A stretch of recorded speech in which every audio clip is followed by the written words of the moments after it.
Colonel Mike did a lot for me. And but this particular thing that I learned from him was I had just graduated out of the 7th Army Naval Academy, and I was Sergeant First Class E7. And every year, every unit had to apply for special funds for their different activities, the youth activities and all kinds of things. And they had to send the person to justify their request. And he sent me.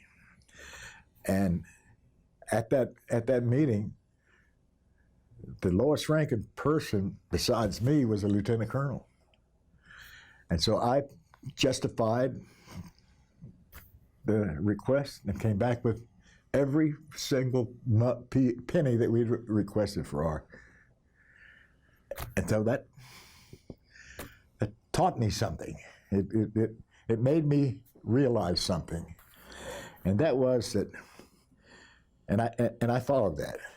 And as my mantra, they said, was to have young NCOs and officers who do the research and prepare all this information, do the briefing. And that would allow me to sit and listen and interject, but it would also highlight them, show them the people, and it was more palatable to the senior commanders, the senior people who was receiving the briefing.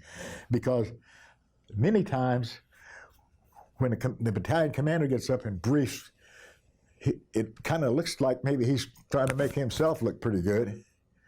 And maybe he's asking something for himself. But when these guys out there doing it, they're asking something for the battalion. And that worked, and it worked fine. And it worked with Shy Meyer and all those people when we briefed them. So that was my mantra.